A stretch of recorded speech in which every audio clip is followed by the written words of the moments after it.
For the scene where V emerges from Larkhill, stunt double Chad Stahelski, director of the John Wick franchise, literally walked through fire, so none of that CGI. Stahelski's body temperature had to be lowered before the scene was shot. 15 minutes before a take, he would put on ice-cold, flame-resistant clothing, and once he took them off, he would be covered in fire-resistant gel and a G-string.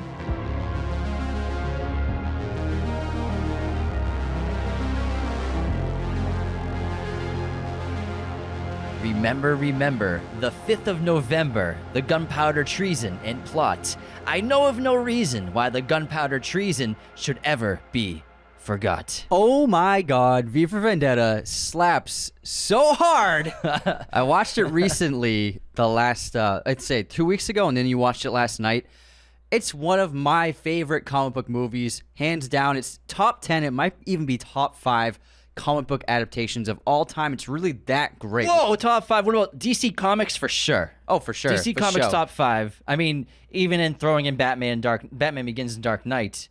But DC Comics, they've had a bunch of hit or misses. But I like to put Watchmen and obviously V for Vendetta kind of in a class of their own, because not typical superheroes. We don't have Batman, not Superman, but these incredible graphic novels, both written by Alan Moore, that are so sensational, so critical of culture. And V for Vendetta and Watchmen both loved with huge fan bases before the movies came out. But what Alan Moore did with both stories and then interpretations, you can take with them what you want. A lot of hardcore fans don't love them. Alan Moore doesn't love them. He probably hasn't even seen them. He stopped watching the film adaptations of his work after From Hell. And A League of Extraordinary Gentlemen, which came out in 2003. Then after that, he's like, I'm out. Don't ever fucking talk to me again. He even gives his money to the drawer of his film, the illustrator. The illustrator. Well, he also refuses any created by or adapted by credit from the movies. So he doesn't have like a written by or based off the graphic novel by Alan Moore. He's distanced himself from DC Comics over the last couple decades. I have a lot of respect for him for being like, you know what, you fucked up my other stories. Yeah, I'm not gonna have anything to do with Hollywood ever again. I understand that. That being said, I think Watchmen and V for Vendetta are really great adaptations of the graphic novels. There are a couple of the only graphic novels I've read. I think I've read like maybe 5 of all graphic novels. But you know how to read? If there's pictures, I know. If there's pictures, Anthony reads. He doesn't look at the text. He just looks at the photos. It was a pop-up book. V for Vendetta pop-up. But I mean, this movie is sensational. It's really well done. It's in a lot of ways a perfect adaptation. But I really love 1984 is my favorite book, and it's a fantastic... Whoa, your favorite book? Yeah, and it's a fantastic film. And this is just basically the comic book version of the 1984 story in a lot of ways. And they even cast John Hurt, who is the lead in the film adaptation of 1984. He plays the lead character, and then in this one he plays the Chancellor, which is, I think, just a great nod to that Orwellian novel. Absolutely. Directed by James McTeague, V for Vendetta came out all the way back in 2005? Oh my God. Holy crap. Written by Lana Wachowski and Lily Wachowski, as well as David Lloyd, based obviously on the graphic novel by Alan Moore. Following World War, London is a police state occupied by a fascist government, and a vigilante known as V, played by Hugo Weaving, uses terrorist tactics to fight the oppressors of the world in which he now lives. When V saves a young woman named Evey, played by Natalie Portman, from the secret police, he discovers an ally in his fight against England's oppressors. IMDb, this is an 8.2, baby. That's a huge score. 1 million reviews. It is number 161 on the all-time user rating list. Impressive. Rotten Tomatoes, it is a critic score of 73%. Not great. It's pretty good. Pretty good. 73? Pretty good. What? And then 90% audience score. There we go. That's more like Letterboxd, it's a 3.8 on a budget of $54 million. This film grossed $134 million at the box office, which is pretty not what they low, wanted. but it was ahead of its time. You know, this movie was far ahead of its time, coming out post X-Men, post Spider-Man, same year as Batman Begins. Imagine if this movie came out right now and that trailer slapped. Oh my God, people would be freaking out. I feel like this movie couldn't come out today. This movie would destroy if it came out today. No, but I feel like there would be powers that be that would prevent this film from getting out there. And there's nothing they can do about it now. Are you saying it has something to do with the real world? I'm just saying it's more relevant than ever. And I've been saying that every year I watch this movie, but goodness, it is more relevant than ever. Yeah, especially because 1984, and even Orwell couldn't predict the idea of everybody having technology and screens in their pockets. in which media and government can help sway you and dominate you. So even like if Orwell saw the world it is today, he'd be like, this is fucking terrible. He'd be like, yeah, pretty much what I said in a lot of ways, but more tech. Yeah. Versus a TV in your home you can't change the channel for 1984, similar to some of the concepts with the BTN, the British TV network in the film. I can't believe we got this movie the same year Batman Begins came out. Isn't that so crazy? So we got Batman Begins and V for Vendetta in 1 year. They both grossed under $300 million at the box office. Oh my God! How? Oh my God! People didn't want them back then. I just think people weren't. The hunger for great comic book movies wasn't there, except for Spider-Man. It was there, but just maybe we didn't know what we wanted. Like you're looking at this giant menu. Hey, we saw this. And you just get the chicken. We saw this in theaters. Chicken tendies and fries. You don't know you want it yet. I thought it was a sick trailer, plus the character of V, this masked figure. When it comes to fully masked characters in film, he's got to be a top 5 all time. Very few characters are actually masked the entirety of their movies. Even Michael Myers in Halloween gets unmasked very briefly in the original, but V for Vendetta, he wears the mask the entire time, except for the one scene when he's standing amongst the explosion at Lark Hill, and it's actually Chad Stahelski was the stuntman in that sequence when Lark Hill blows up and V screams at the top of his lungs. His body gets burned completely, but he survives the explosion. That's Chad Stahelski. Aside from that, V wears a mask the entire time. Darth Vader in A New Hope obviously wears a mask the entire time. Predator wears a mask almost the entire time. So when it comes to fully masked characters in cinema, you could say that V for Vendetta might be the best behind, you could say, Darth Vader in just A New Hope because he takes his mask off later. What about my boy Bane, man? Bane's pretty... What about Bane? Bane. He never takes the mask off. No, but the he thing... commits. But I commits. said fully masked, meaning Bane, you can see a lot of his face. Okay. So I picked specifically characters where their mask is almost completely covering their face, except for Halloween, his eyes, you can see. He's absolutely right. Yes. That's exactly what he said. So that's why I thought, I'm like, oh, Bane, but you can see his eyes too much. You're right. All right, I had an idea of doing some of the best Letterboxd reviews that I found on the app for this movie. So best in terms of the Just funniest? the funniest. Let's do it. This is so funny. All right, so Mario on Letterboxd, Elron said, "Fuck the police." Oh my God, so true. That's pretty great. He kills so many cops. Then we got Liam posted, "Doesn't it just make perfect sense that the man walking through fire wearing nothing but a G-string in this film would go on to direct the John Wick movies?" I wouldn't quite say it's a G-string. It's a little more than a G-string. It's like a J-string. It's like a Calvin Klein, like tight. It's briefs. It's not even briefs. What do you call those briefs, though? You know what I'm talking about? Yeah, I know what you're talking about. It's like a thong brief. It's like if briefs and a thong had sex. Shows off the baby. thighs. Yeah, but it's not. It's not quite a G-string. Like it's not going inside. Okay, get it right, Liam. Yeah, Liam. It's not quite a G-string. Get it right, Liam. I got one right here. What we got? I hate that I'm so attracted to V. He's so hot in this movie. He's very confident. Even though his face doesn't move. It's because he's got a great personality, it's the man. voice, man. He's Hugo charming. Weaving is so terrific in this movie. I can't wait to talk about that. I mean, yeah, he's fantastic. And then we have Oliver wrote, "Padme snapped." Here we go. Sure did. Here's another one. I literally only watched this because my professor said he watches it every year for bonfire night, and I want to suck up to him. What is bonfire night? I don't know. Is that a holiday in a different country? Might be like something they do at college campuses. Yeah, maybe. Ellie wrote, "According to the IMDb trivia, Keira Knightley auditioned for this, an actual English person, Keira Knightley, who is often mistaken for Natalie Portman. Natalie Portman auditioned for the role of Evey, but then she lost to her American lookalike." They must be friends in person because obviously they worked on They've got to be. Phantom Menace together because obviously Natalie plays Padme, Queen Amidala. However, her double is played by Keira Knightley. Maybe they hate each other. Maybe they do. A lot of animosity on set. Just couldn't stand each other. Just kidding. I'm sure they're friends. Here we go. We got another one. The most accurate thing about this movie's social commentary is how the government would never allow a talk show to actually be funny. That's true. That's my favorite one. All right, Pilot wrote, so there are definitely dudes who insist on wearing this mask during sex, huh? The interesting thing about V's mask in this movie, so in the graphic novel, the illustrators actually use different expressions on V's mask face just because they get to play with it. And like, so if he's really upset or frowning, they could do different expressions, kind of like theatrical masks.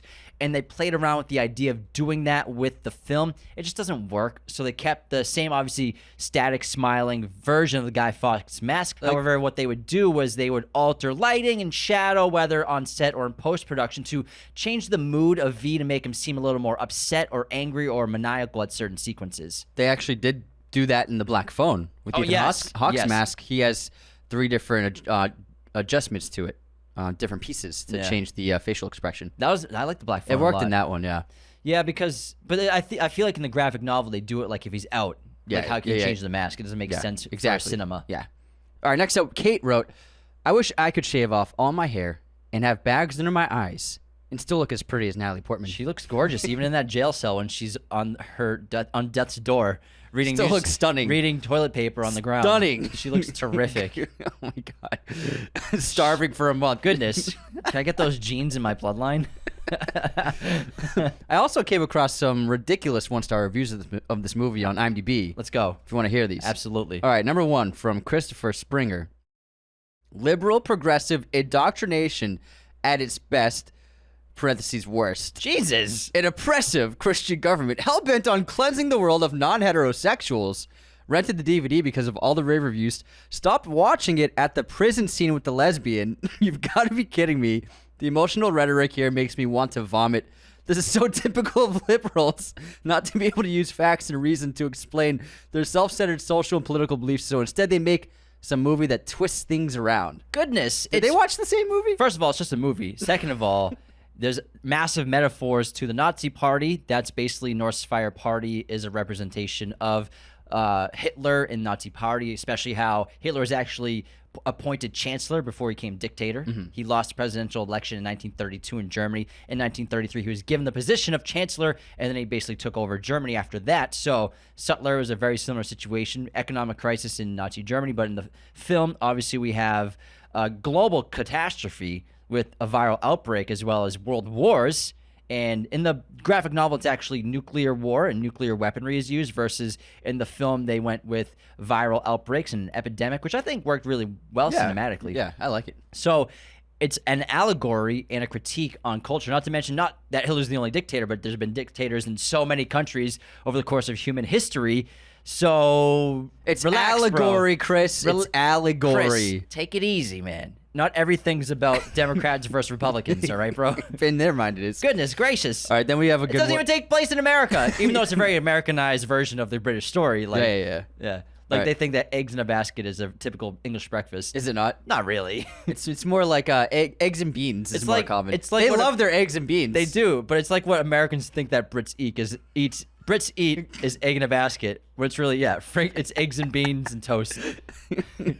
All right, next up we have a good one from Instant Coffee. Vendetta. I love this brand.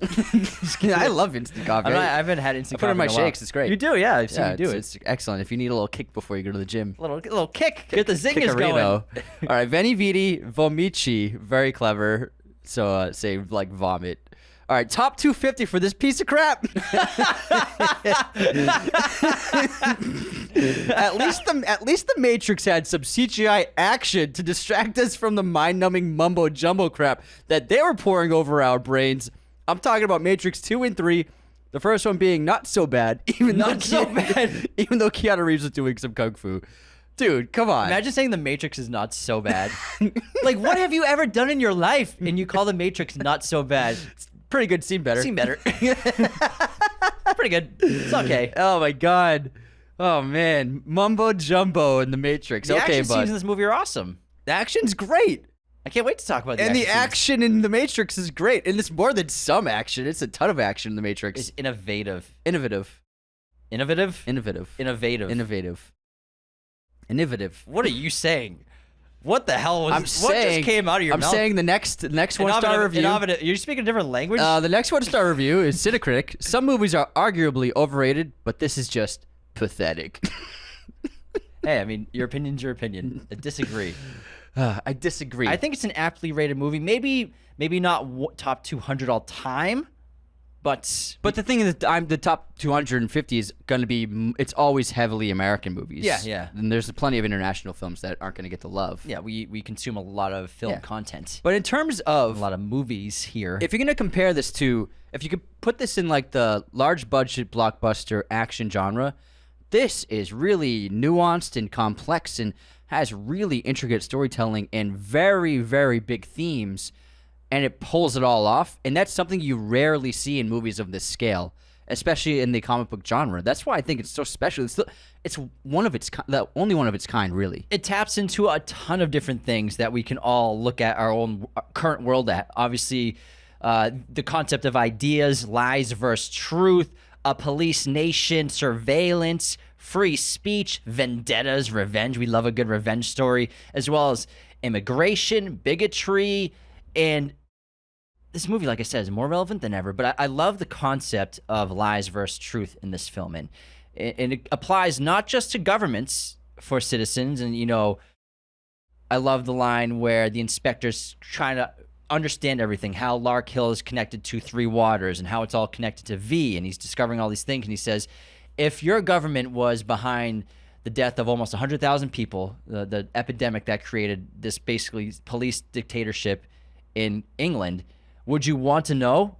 Would you want to know that? Or would you want to be lied to? Just like with V and Evey, when Evey finds out that he was the one who killed that commander who is now the Louis Prethero, the TV anchor, and she sees on the news, did you kill him? Would you prefer me to lie or to tell the truth? Both V and the government and the totalitarian government in England in this film represent lies versus truth, and I think that's something that we still have to face with our governments today and the positions of power and the industries that control our lives. Do you want to know the truth of what's going on, or do you want to just kind of ignorance is bliss, not know everything? Well, I think that we, in a way, we know things, but we still ignore them. Like, we know they're listening to everything on our devices. They're listening to our phones. They're listening to our computers. There's even Hey, man, take your tinfoil hat off. You're crazy, man. The government's our friend, and they are listening actually in our cars, too. So a study was done, and it found out that cars have been surveilled by companies. They've been recording our conversations in cars longer than cell phones. That's scary. So even your cars, they're listening to you on. Whereas in this film, So like the cars, like writing up reports. yes, exactly. It's printing up reports out of the trunk. TPS reports, sending it to Big Brother. Exactly. Big Brother is watching you. But in this film, and Alan Moore obviously couldn't foresee the prevalence of technology being with cell phones and computers and everything, but the government's surveilling with like people in vans driving around neighborhoods, listening in on the homes. Oh, I bet that happens. Well, they don't have to do that. That's what I'm saying. Yeah, they don't have to good do point. that. And we know they're listening. We know they've been selling our data. Not even listening, but selling all of our searches, selling all of everything we're doing online, browsing, purchases, credit card purchases, or like Amazon purchases. That's why like you'll buy something and then it'll just like be advertised to, or I swear to God, you will be with friends and someone will talk about something. Cat food. And then all of a sudden, bam, that's advertised to you on fucking Instagram. It's Sorry. like, what the fuck? Everyone's getting Meow Mix when they're listening to this the next time they pop up Instagram. It's from us. Meow Mix. Hope you enjoy that Meow Mix. Not a sponsor of the Juno show. loves it. But it's, we know they're doing it, but we just let it happen.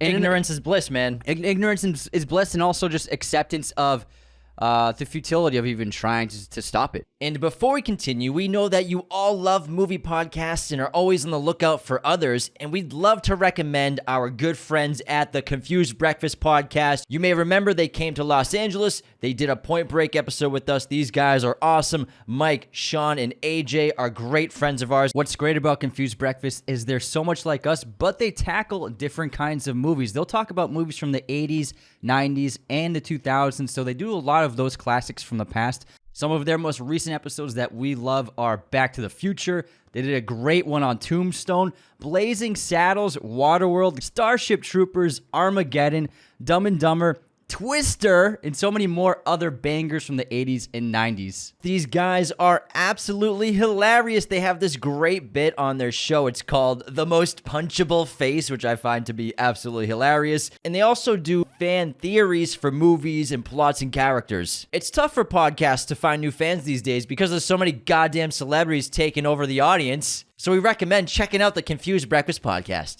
And have we been made docile with the comforts of our of our lives, of the world we've grown up in? Have we become so comfortable that we accept that there are terrible things going on that all the major governments of this world, most governments of this world, are doing?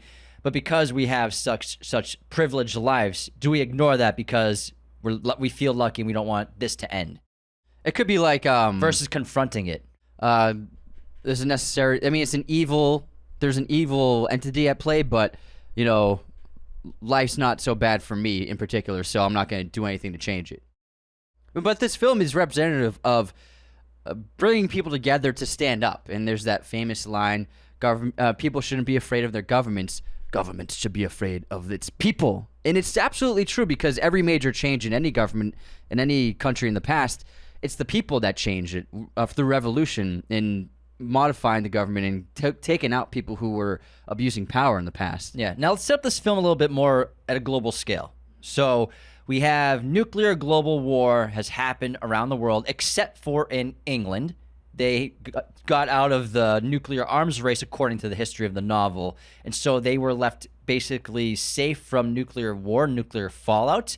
However, there's a great sequence of Louis Prethero going off on the United States where he says the former United States begging for help, and then he's like, we should give them payback. Let's fuck them. The Tea Party, we never forgot it. Never forget that Tea Party. You know, we should just... Where was Gondor? Where was Gondor? The biggest leper society in the world. They created the war, according to them. And he's like, God tested England, and England prevails. However, we eventually find out that England has used biological viral weaponry to control their citizens by creating an outbreak that they said was caused by terrorist organizations, specifically from the Middle East, to control their population, to kill 80,000 people and gain dictatorial control over the entire country with the Norse Fire Party, which is very similar, again, to the Nazi Party. So quick background on Norse Fire Party, Chancellor Sutler, and what's going on in England. In the film, in place of nuclear war, again, in the novel version, biological weapons were used instead. In the film, a devastating plague known as the St. Mary's virus kills 100,000 people in England. The Norse Fire Party, a racist, fascist, white supremacist political party, runs on the platform of order and security and wins the general election by 83% victory. Immediately after the election, a cure is miraculously discovered for the virus, and several religious extremists are arrested and executed after they confess to the terror attack, supposedly, of St. Mary's virus. The party firmly gets power of the entire country and begins to purge England and arresting all that oppose Norse Fire politically, while rounding up every homosexual, African, Muslim, Asian, Jew, atheist, Jehovah's Witness, immigrant, and political leftist. They confine and send them to concentration camps where they would soon be killed off. Adam Sutler was then elected to the new office of High Chancellor. The power of fear, it's displayed perfectly in this film in a modern context that we had never seen before. We see these stories, we've seen them in movies 100 times, but they're always period pieces. And they're always historical war films, like obviously predominantly World War II and what happened in that era. So this film is really special because it shows that same story and that same thirst for power and destruction of humanity and dehumanization, but we see it in a modern context. And I can't think of one that's been done better than this. I know a lot of people like that show on Amazon, The Man in the High Castle, in which Nazi Germany ended up winning World War II and basically took over America and the other nations of Europe. And I've heard very good things about that. I haven't seen it, but that seems to be another one where it's a modern context of this kind of imperialist, totalitarian government dominating the entire populace. So that's what's so cool about this film. It's not done like this in any other movie. It's basically a very quick version of what's happened to a lot of countries over the last several centuries, of especially most recently or most famously with Nazi Germany, how Hitler came to power with the Nazi Party after World War I. Obviously, Germany was crippled economically, but the Nazi Party was created on the conservative side to bring Germany back to power, and which is why it got so much recognition and so much power politically over the course of a decade or two. And then obviously, like I said, Hitler loses the 1932 presidential election kind of on purpose to get chancellor in 1933, which gave him a direct route to dictator. Now, for the film, let's get into the superlatives. Superlatives! Now, James, who's the MVP of V for Vendetta? Oh, the MVP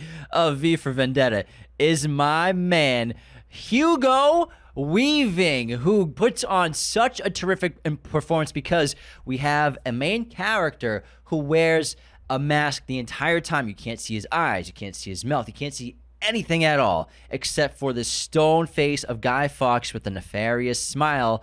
That's all we get, but the incredible performance, not just physical performance of him and Purefoy. James Purefoy filmed for about 2 weeks before he left production due to creative differences. I wonder what they were. His audio was dubbed over eventually in post-production from Hugo Weaving. Hugo is so sensational that with his dialogue, his terrific enunciation, his incredible voice, he really sells this character so well that even though you can't see his face, you can't take your eyes off him.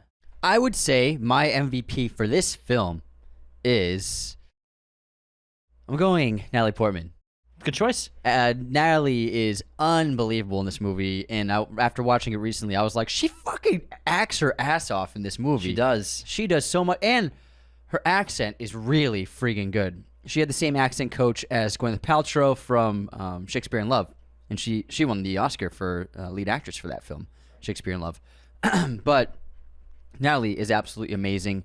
Really, really dynamic actor, and we get to see her do some new things, and in a way, Guy Fawkes is the face of the film, but I also think that Evey Hammond is also one of the faces of the film. She's the heart. Yeah. You know, and the thing with Evey and that performance from Natalie, her character goes through so much transformation. Not just physical, obviously, aesthetically with shaving the head and everything, but, I mean, her eyes just change by the end of the film. And Evey's reborn sequence of when she discovers that V has been lying to her and is the one that imprisoned her and tortured her. Give me goosebumps, man. When Evey goes out into the rain with the music, Evey Reborn, that sound, that's Dario Marianelli. Yeah, incredible music. That is such a powerful scene. But also when she breaks down with V hyperventilating inside his little lair, when she finally gets released from the imprisonment, it is shockingly emotional. I hadn't seen this movie in like 5 years, but I was like on the verge of tears.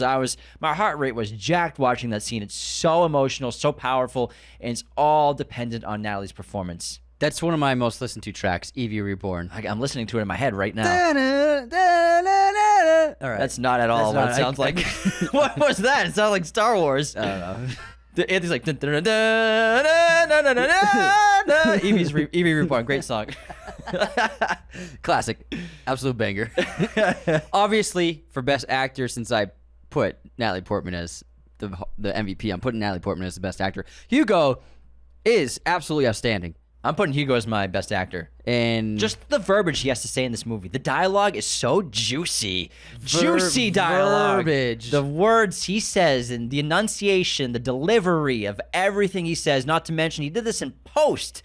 So just factor that in as well. That's not an easy thing to do, to be on sets and say the dialogue in person, but then redo it in post-production and make it sound just as good. They did a great edit on his voice where it sounds like it's under a mask. Yeah. Because they could have made it sound like it was just voice recorded, and it just wouldn't hit right. Like ADR, kind of like yeah. kind of like Bane from Dark Knight Rises when they fixed some of his dialogue.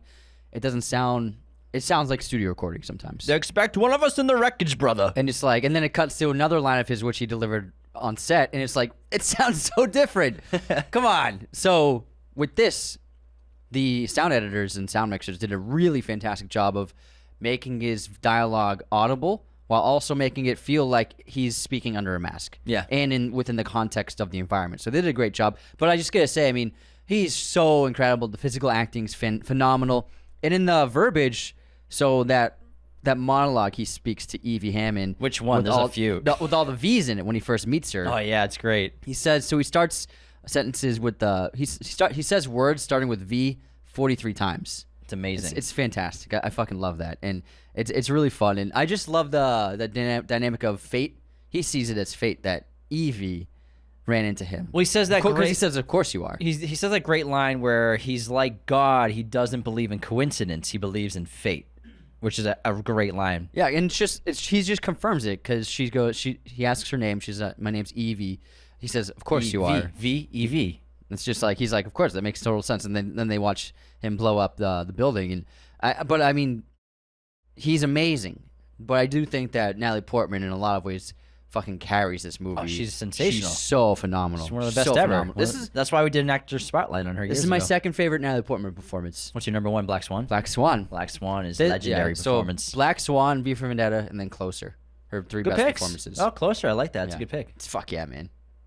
She destroys Jude Law. When it comes to Hugo Weaving performances, where do you rank this for you? Oh, Agent Smith, I gotta say is Agent Smith's number one. For Matrix, the first one. Matrix. Yeah, me too. And then I would put there's a Australian film he made called The Interrogation. I believe that's what it's called, and it's him in a room being interrogated by officers for the entire film. Oh, I've seen that. He's amazing. You recommended that to me a few years ago. So good. It's fucking awesome. That's a great movie. And he made that like 97, 98. It's fucking fantastic, and it's an amazing performance. And then I'd put this. Yeah, that's a good 3. order. I put this number 2. Then Elrond number 4. Yeah, just because Elrond doesn't have that much to do. in the films. in the Lord of the Rings, he's got a little more to do in the Hobbits. The Hobbitses. Oh yeah. The Hobbitses. What's your favorite scene or the best scene from the movie for you? The best scene, oh yeah, it's the fucking knife fight with the SWAT team, bro. Oh yeah, the slow-mo. Oh my god, yeah, it's great, dude. Him taking out the SWAT team. I remember being a little kid. I was 15, just being a little teenager. This scene blew my fucking socks off. So first of all, he's just like, "What are you gonna do? We have guns with bullets. What are you gonna do with all your fancy karate and knives?" And then they just unload on him, spraying bullets at V. And then they all run out of bullets. And V's still standing there all like, what the fuck? And he's just like, stands up straight. And then he just starts going. So first he throws a couple of knives. And then we get this amazing slow-mo. Him taking out SWAT guy, throwing knives, perfectly timing it. Blood spraying everywhere. And the way they filmed this, actually, some of the shots aren't slow-mo. It's the actors and stuntmen performing in slow motion, but filming it in real time, so that we can get the difference of speed between V and how fast he is. Plus the kind of the light. Yes. I guess you could say the rays reflecting. Trailing the knives to show how fast he is. But a lot of this was actually staged in 24 frames per second, and they're performing in slow motion. But then there is some slow-mo stuff. But that way, the actor, whether it's Hugo or his stunt performer, playing V in these shots, he's moving at more of a real-time speed, but then the stunt performers they're literally moving in slow motion to showcase the speed difference, because you can't shoot it in slow motion if they're both in the frame. The very fast V. And they have to go in different speeds. Exactly. So the only way to really do it was to shoot it normally and then have the actors perform at different speeds. It's really well choreographed, and it's one of my favorite lines from the movie. Yes. So ready? No. What you have are bullets, in the hope that when your guns are empty, I'm no longer standing, because if I am, you'll all be dead before you've reloaded. No, the best line, ideas. Beneath this mask, there's more than just a man. Beneath this mask, there's an idea. And ideas are bulletproof. And then he fucking crushes his neck. It's amazing. It's amazing. Is that your best line of the movie? That's my best line, yeah. Ideas are bulletproof. The thing with this movie is there's so many good lines. It's really hard to pick just one for best line. Well, what's your favorite scene before you get to your line? So my favorite scene is actually Evey Reborn. I think that's from the sequence of her being released, realize like walking touching through the dummy. hall. So yeah, she walks through the hall. It's a great line where V says, "You have no fear. You are free to go." Mm-hmm. She's like, "What?" Touches the dummy. She's back in the lair that she was in prison in for basically a year with V, and then breaking down on the ground to V. But then V's trying to remind her, like, feel exactly how you felt when you were ready to die, and then she needs to see air, and then he brings her out into the rain. That's all. I think one scene is just so incredible. So James chose 3 scenes as his favorite scene. It's one scene, Anthony. And they just moved to different locations. Just different locations. It's also the elevator. Huh? Fuck you. This guy. What's your favorite scene? You know, like that increment of like 10 scenes. 10 shots. See, Anthony, scenes are broken up in different shots usually. It's okay. Oh, question. What? So if you were gonna read the screenplay, Answer. Fuck off. How many scenes Answer. are there? Fuck off. Answer. 16 scenes. Answer. I'm giving Anthony the middle finger. All right, what's your favorite line? My favorite line. Well, you see, with this film, there's so many great lines. So many great lines. It's hard to choose one, so I made a list of 24 of my favorite lines. My favorite line is "Vi veri universarum vivis vici." It's a modern Latin phrase which means, "By the power of truth, I, while living, have conquered the universe." So this is when Evey's cleaning off that mirror. She reads that, and then V says, "By the power of truth, I will, living, have conquered the universe." Damn, the Romans like V's. All those words start with V. Yeah, it was a common letter in Latin. It's amazing. It's not just Romans, Anthony. Latin. There's a lot of v sounds in Roman speak. Yeah, I mean, that's how we spoke back. That's how they spoke, man. We are for feeding rum and food. That's just like a normal sentence. I want spaghetti. The Romans were eating spaghetti. No, they weren't. They weren't. No way. Grapes and figs. No fucking way. Nuts. All right, what else do we have for superlatives? Superlatives, we have Remaining. best shot. Oh, yeah, the best shot. My favorite shot in this movie is when V needs Evey's help for something theatrical, and he's going to assassinate the bishop. So he's got Evey's in there and the little girl outfit. I know what you're going to pick. Right? And then but she's trying to escape. She's like, oh, this is my chance to escape V. I want to live my normal life again. So I like this game. Oh, I like this game. What a fucking creep this bishop is. You bitch. And then V, unbeknownst to him, doesn't realize that Evey's trying to escape and help the bishop escape. Thinks she's helping him. He's about to come through that window, and what's he doing? He's jumping over, like, across the roof. Oh my god! Beautiful pink sunset behind him. It's just a great slow-mo shot of him just like flying through the air. High shutter. It looks awesome. It's just a sick shot. I also love that shot. I'm glad you picked that shot. Too. I love the shot of Big Ben exploding.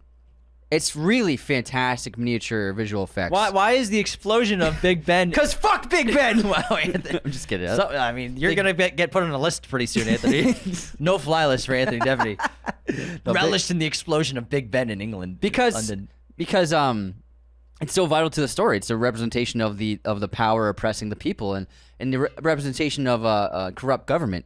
And so destroying that symbol and showing the people that things can change. But on top of that, so it's a very powerful moment for the film, but also it looks fantastic. I mean, you just watched it last night. Doesn't it look amazing? It looks great. And it's miniature work and visual effects, and it's not all CGI, and the practicality of it really adds to it. And I just love the entire explosion of blowing up of Parliament. It's just really fantastic with the fireworks. But that shot of like the Big Ben rumbling and then the glass shattering and exploding out, I think it's really fantastic. Even the explosion of the first building, Old Bailey, Madam Justice, that's excellent practical effects as well. I love that. And the music playing, it's amazing. And the irony of Madam Justice is Old Bailey, and it's just like a representation of justice, which the justice system which has been destroyed in this totalitarian government. That's why blow it up. And also, Madam Justice is blindfolded. Is she? Because she doesn't see true justice. Oh, interesting. Yes. And so you're talking about 1984 earlier, so we're done with superlatives. Yeah, If anyone's never read that book or seen the movie, highly recommend it. The book is excellent. The adaptation, the film is terrific as well. It's a tough movie to adapt, but I think they did a really great job back. What was it, in the 1990s it came out? 84. No, it didn't come out in 1984. Right? Let me see. Double check that. It's a great movie starring John Hurt, based on the novel. Johnny Hurt.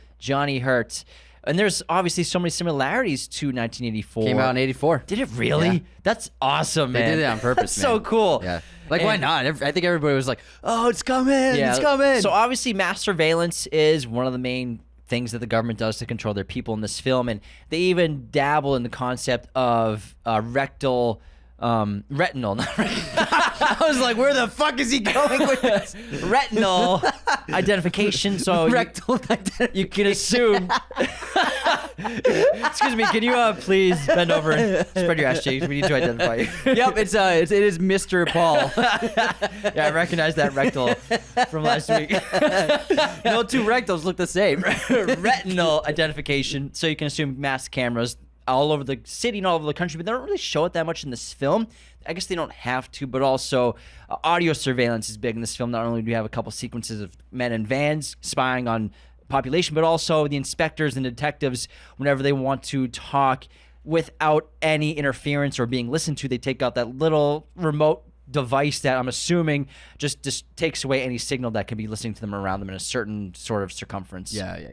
And also, the 1984 is famous for its blending of media and government changing history, changing the present, changing what is being shown to the public to suit their own needs, and completely modifying everything from the past. But it was great to see BTN basically being a wing of the government in this film. How much misinformation and disinformation the media will tell the people of England in this film through the BTN, the British TV network. And also, it showcases the fear within those institutions, and how, the fear trickles down from superiors to inferiors and subordinates, and even people in power are afraid of the people who are more powerful than them, and that causes them to do whatever they're told. And so the hierarchy of power all goes up to Sutler, and Sutler enforces his will onto his subordinates, who are all very high players in the system, but even they are afraid of him. And there's a great little nod, I think, to 1984. I'm sure Alan Moore, when he wrote it, with the Ministry of Objectionable Ownership, which I'm sure is just one of the many ministries that would exist in this world. And this is basically the Ministry of Objectionable Ownership. If anything you own is deemed illegal, for example, when Gordon reveals that he has the Quran in his house, he says he gets executed because he has the Quran, versus he would have just been in prison for everything else he owned, but specifically having the Quran led to his execution. Yeah. But I would say helping Evey. I mean, no, he would have just what he did on TV. No, but V tells him he would have been in prison. However, they found the Quran. Oh, V. I thought you meant Stephen Fry. My bad. No, that's what I'm talking about. I'm talking about Gordon. Oh, gotcha. I'm talking about Gordon, who gets executed because he has the Quran. Uh-huh. Everything else, and helping Evey, he would have been in prison. That's it. But remember, V says he had the Quran, so they took him out, basically. And we have the great, obviously, what were you just saying a second ago? You were talking about... before I jumped, I was talking about fear, the hierarchy of fear. Fear, the hierarchy of power, and then obviously, so I was saying some really cool stuff. You were saying some cool stuff. So what's interesting about the secret police and the fingermen of Sutler and the North Fire Party and this totalitarian government, the New Order, basically, it's arranged in the form of a human body. So the Chancellor, he's the head. Basically, he runs everything. All information flows to him. The television station BTN was the mouth in this film. Visual and audio surveillance were the eyes and ears. Inspector Finch was part of the nose, the police force. And Creedy's secret police were the hand, and hence his fingermen were the police of the hand. That's why they were called fingermen. Exactly. Yeah. The fingermen. Now, before we get more into the modern classic that is V for Vendetta, how about we head into our intermission? Let's head into the intermission. And before we continue with that, we just want to let you know the best way to support our show is to become a patron today at patreon.com/Raiders of the Lost Podcast. We are now adding all episodes new, ad-free to Patreon. If you want to experience an ad-free show, all you got to do is sign up to be a patron. Minimum $5 a month. That's it, and you have the ad-free experience. And we know everyone understands that Anthony's knocking stuff over that. We have to put ads on our show to pay the bills. This is what we do for a living. However, we want to give people the opportunity to listen without ads, so head on over to Patreon. Yeah, we were just let's give everybody who wants it an ad-free experience. So everything coming out, every episode will be on Patreon. You can listen to ad-free episodes on Patreon or through our Patreon Spotify page as well. So you can listen on Spotify ad-free as well. It will only work for Spotify because Spotify and Patreon have melded together. Or just listen on, but you can still listen on Patreon. Exactly. So you can do either Patreon or Spotify. But we think this would be a great addition to anybody who wants to listen to this show completely ad-free. But we also have 5 different tiers of membership: $2, $5, $10, $25, and $100. Every single tier awesome perks to get better and better the more you go up. $10, you get access to our Discord. $25, you get a custom episode. $100, there's so many goddamn perks. I have no time to get into it. And we forgot to mention, so $5 will get you the ad-free experience. I didn't forget. It's the first thing I said, bro. James did not forget to tell you.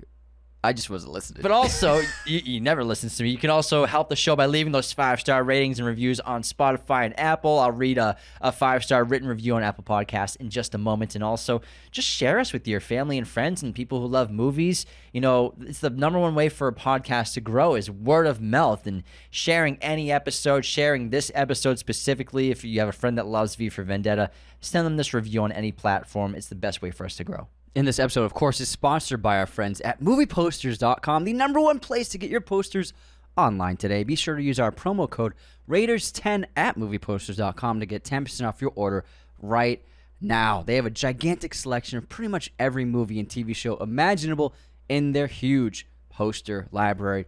High quality prints. They look fantastic.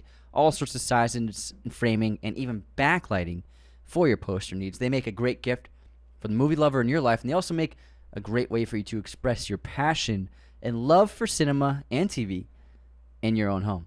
So be sure to use our promo code at Raiders. Be sure to use our promo code Raiders10 at movieposters.com to get 10% off your order right now. So that's something that you wouldn't have heard that with the ad-free experience. Yeah, exactly. So yeah. And, well, I mean, we do love those ads. Oh yeah, I love that. They're still good. But also, can you get 10% off Raiders.com using movie posters 10? Is that what you were about to say? Yes, I was about to say movies 10 gets you 10% off at Raiders. Raiders.com. It doesn't. Don't try it. That's not our website. RaidersLostPodcast.com is our website. Now, Anthony, is it time to head into the intermission? I think it's, yeah, it is. It's about it's time. that time. Yeah. Ding, ding, ding. Let's head into our intermission. Is that a new sound bar? It's a new sound bar. Ding, ding, ding, ding, ding. Ah, bow, bow, bow. I never got into that stuff. Guess this movie quote, Anthony. It's 2 characters. I do not know what strength is in my blood, but I swear to you, I will not let the white city fall, nor our people fail. Our people, our people. I would have followed you, my brother, my captain, my king. You got it. It was Denethor's favorite son.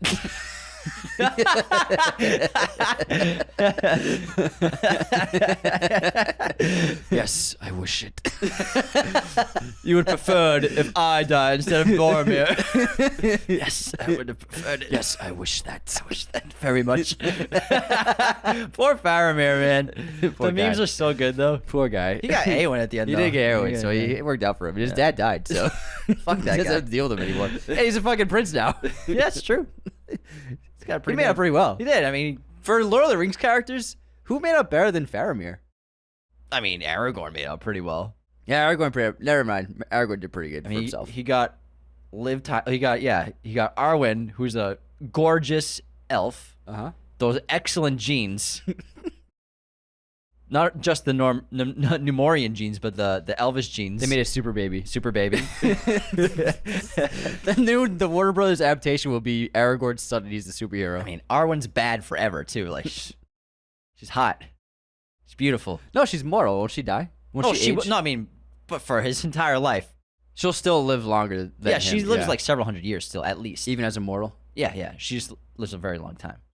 Really? I mean, he lived a pretty long time. Aragorn was they all lived a long time. he was like 150 when he died, at least. Man.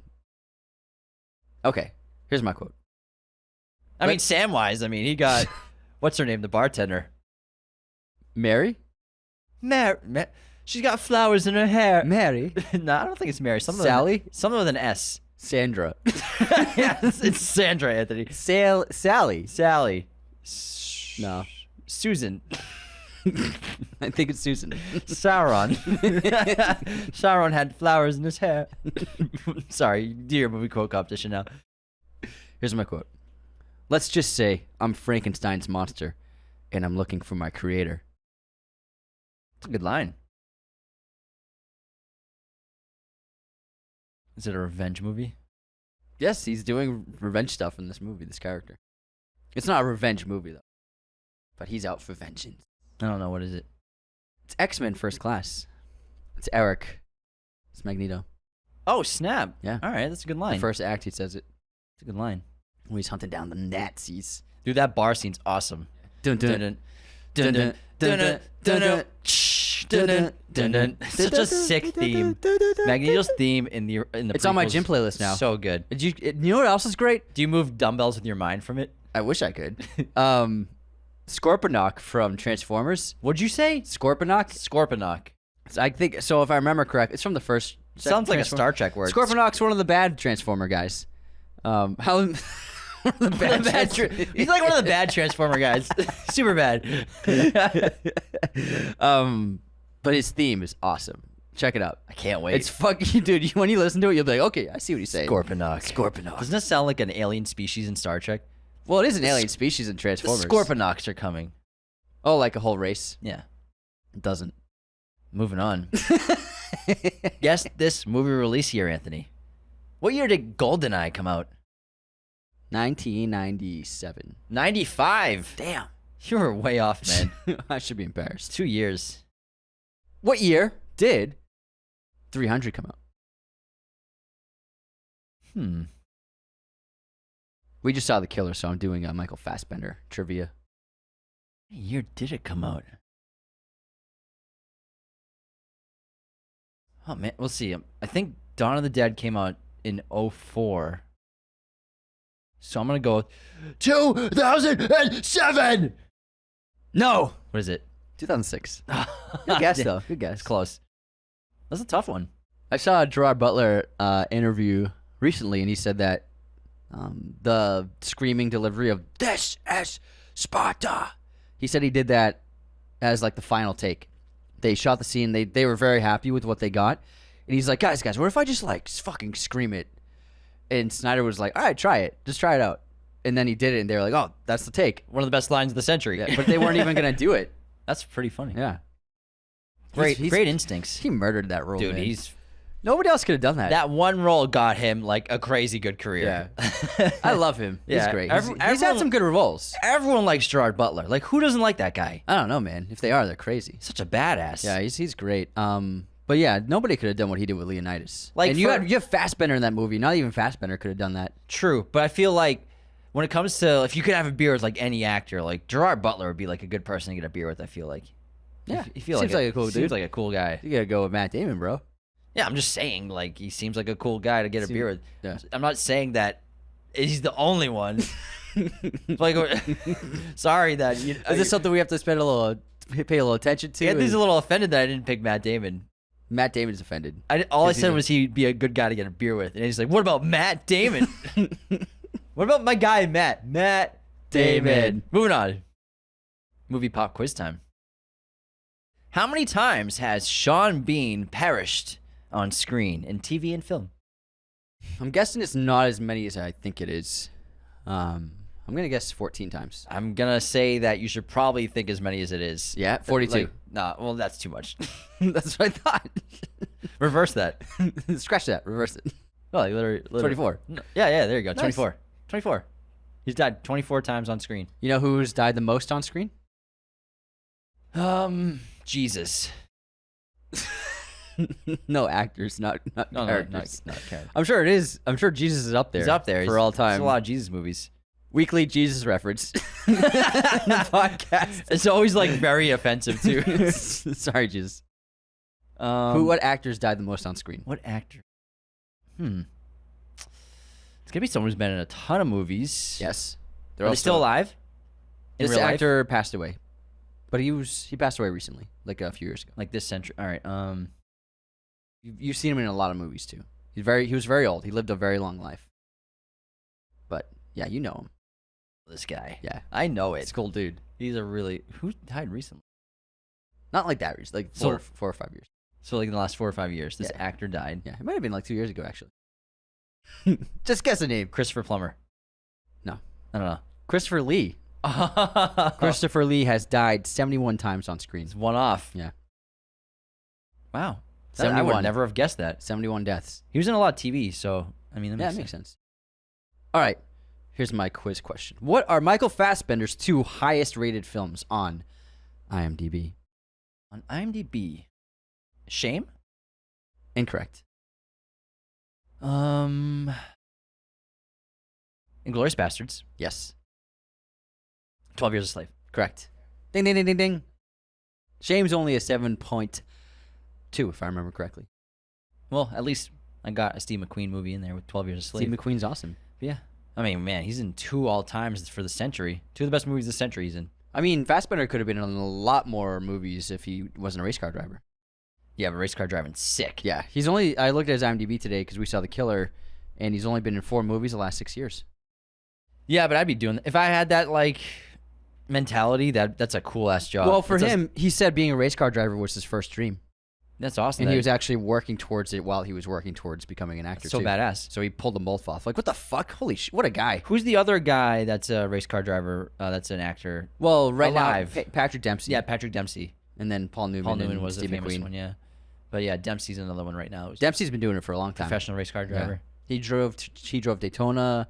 He's driven for Porsche for a long time. Fassbender drives for Porsche. Yeah. He actually crashed at Le Mans.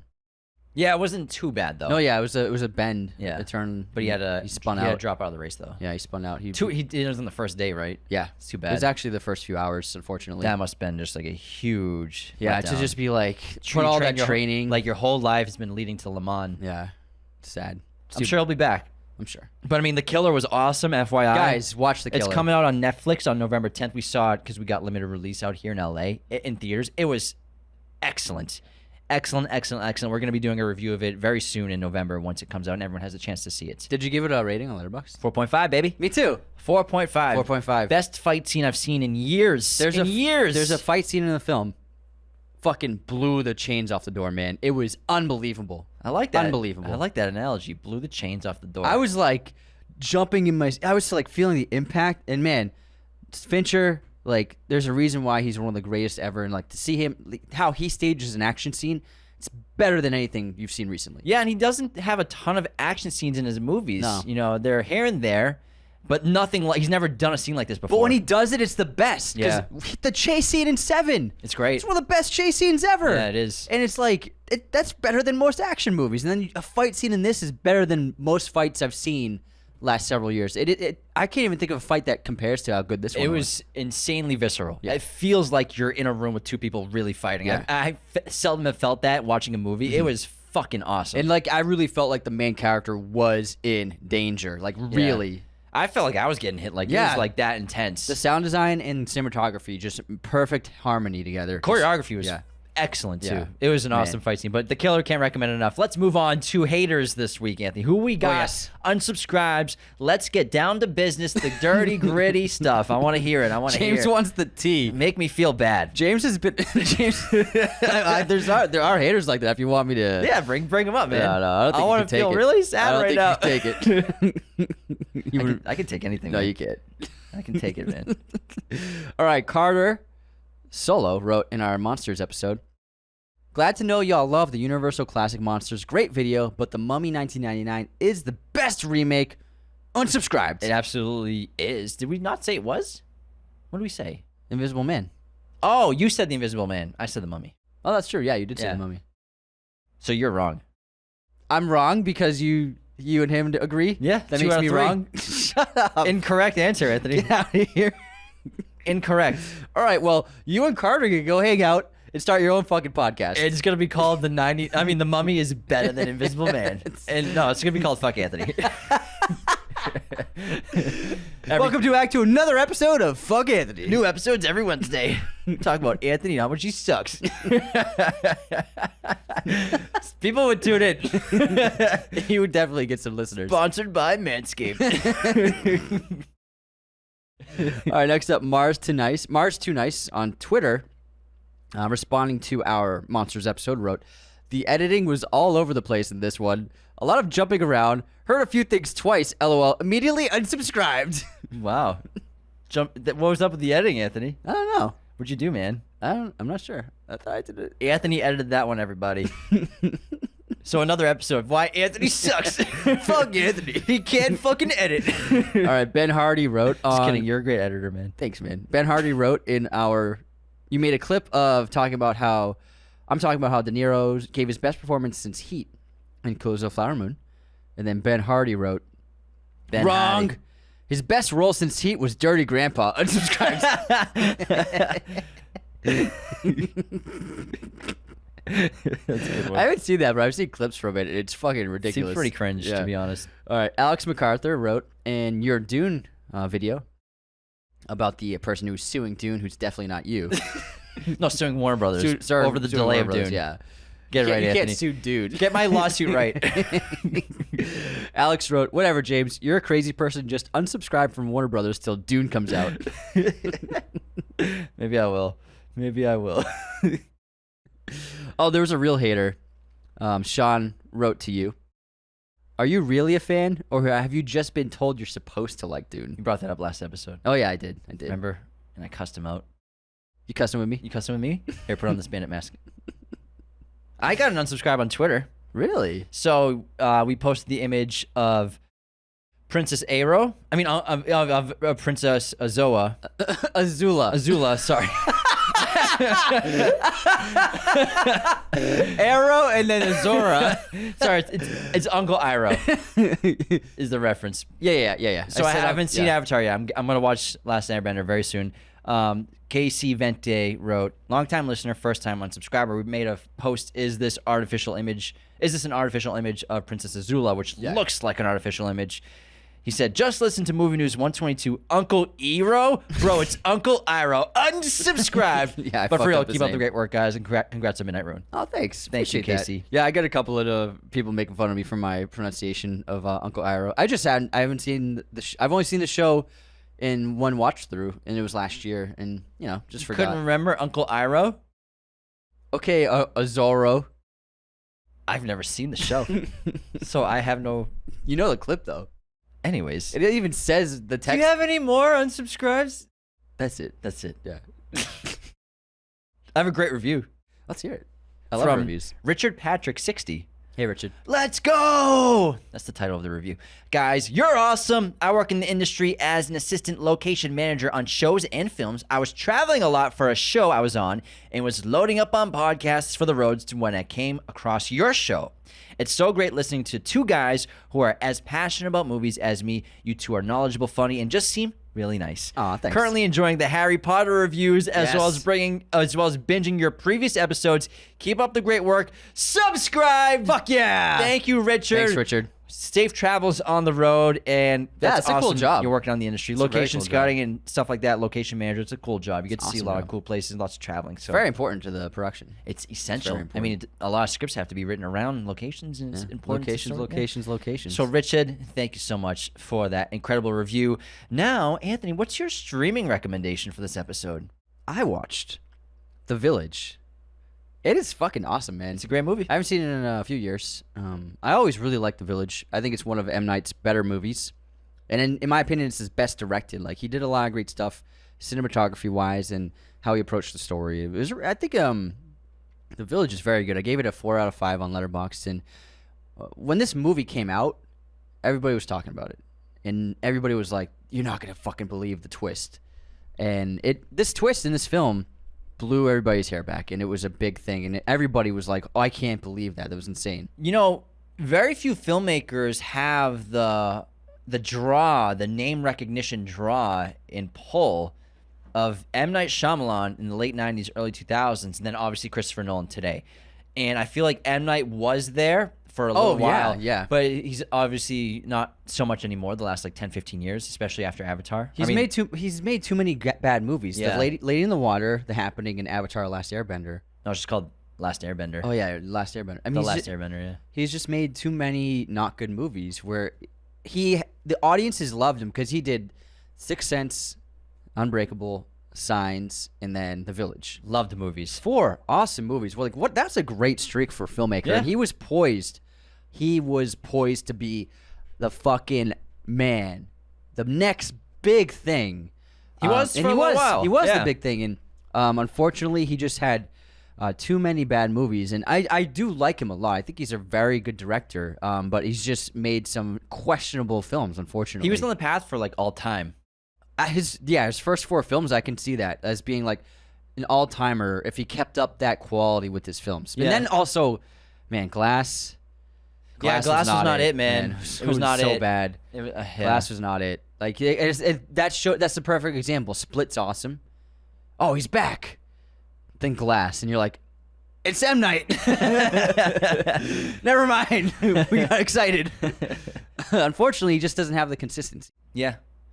But he had that pull of just like, it's an M. Night movie. Dude, everybody was like, M. Night. M. Night was the, like, after Tarantino, he was like the new rock star director. He was for Americans, yeah. He was in like an American Express commercial series of like him, like, you know, Scorsese did that, and a few other directors did, like Wes Anderson. Yeah, Wes Anderson. De Niro did one. It's like, that's how fucking famous he was. Yeah. He's still very famous. Still loved. But yeah. Anyways, my streaming recommendation, the entire Rocky franchise has been put on Max. Nice. So go check them all out right now. You got the box set right there. Sure do. The box set. The Rocky boxer set. I gotta say, Rocky 2 has the best boxing fights. It's just amazing. Best boxing fights is in Rocky 2. Yeah, it's pretty sensational stuff, man. Incredible. His physique is absurd, especially in 4. Yeah, in 4. But 2, it's compared to him in Rocky 1. Yeah, he really fucking hit the gym, bro. But I mean, Carl Weathers was already there. Yeah, Weathers. he was there. Day 1, Rocky 1. He was there. Predator, man. Yeah, Predator, man. Dylan, what's the matter? They got you pushing too many fences. Am I the only one that misses glistening biceps in movies regularly? I mean, everybody's excited for Iron Claw, and I think that's the reason why. I think that there's been a thirst for that, just like that masculinity in a lot of movies that's kind of just been gone for a little while. You know what I've been meaning to watch, and I've asked you to review it on your page. Your running page is Commando. Oh yeah, I did Predator today, but Commando's on the list. I got it. I think I'm gonna watch Commando tonight. You should. It's a great movie. Remember when I said I was gonna kill you last? I lied. I lied. I love how that movie just opens up. It's like so sweet and innocent. He's just like carrying his daughter on his arm, and they get ice cream, and he's throwing her around living the a pool. great life, It's like they're so happy together. It's so cheesy, but it's amazing. All right, that's my streaming recommendation. Let's get back into. I forgot we were talking about this movie. I'm so excited. So V for Vendetta. I gotta say, V is definitely one of the best costumes of the superhero genre. It's excellent. Yeah. I mean, it's so incredible, and it's just iconic, and it's become a famous part of this film, just the iconography of the V look, not just the Guy Fawkes mask, but also the entire outfit. The hat, the it's cape. Like a gunslinger kind of thing. Yeah, it's just really something really so powerful about it. I adore the look of V and the design of the costumes. And I really love having the Guy Fawkes opening of going back to 1605. So V wears a mask in the guise of Guy Fawkes, who is most famous for his involvement in the gunpowder plot of 1605, which he was placed in charge of executing due to his military and explosive experience. The plot, masterminded by Robert Catesby, was a failed attempt by a group of provincial English Roman Catholic conspirators to kill James I of England, the 6th of Scotland, his family, and most of the Protestant aristocracy in one fell swoop by blowing up the House of Parliament during its state opening. However, they get caught. Guy Fawkes gets caught, obviously, in the opening of the film in the tunnels.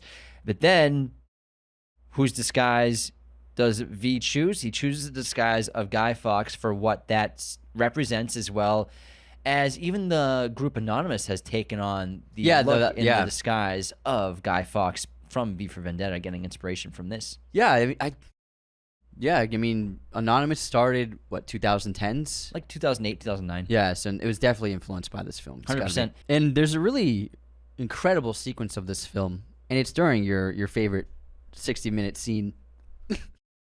I'm throwing something at Anthony. I'm just kidding. It was before that scene. It's when It's when Evey is in prison and she finds the toilet paper biography of Valerie's story. Of Mallory with a V. Mallory is from Bond. Is it Mallory? It's I just told you I have IMDb. I just showed you the IMDb page and you still aren't believing I feel me. like you photoshopped that. Yeah, I photoshopped Imogen Poots with young Valerie as her name. Young Valerie. Like I said, Valerie. Because of the V. It's 'Cause got to of the be V. that. It's Yeah, got to. Latin. Well, I mean, the middle of an M is a V. yeah, it is. So you're kind of right. sort of. So I am right. Yeah. So Valerie. Sorry. Continue. Valerie's story is just amazing. It's one of the most powerful parts of the film. It's tragic, and what's interesting is we saw the shot of Valerie, shaved head, in the camp. Yeah, early in early. the film. We When- saw that shot of her, but it wasn't. We didn't know who it was. It was she. She's in line for Exactly. the injections, right? Exactly. It's because that's the whole point. Is she just ended up being one of the victims, and they dehumanized her. And that scientist, the woman, I can't remember her name. She has a great line where she's Surge. She says she looks down on these people now like they're not even human. So she lost any empathy, because they thought that they were just wretched human beings in the worst parts of society, and they deserved it. In a way, maybe they deserve to die. So it's not that bad of a thing that we're doing here, testing these chemicals on them. But we see Valerie in that line, and she's just one of a dozen people on screen. Don't think anything of it. But then when we get to her story, Evie's listening, reading the story on the toilet paper, and then we're hearing it through Valerie's narration. We get more concise photography of her at that camp, and it's like she was one of those people. And then it was just a tragic story to hear about.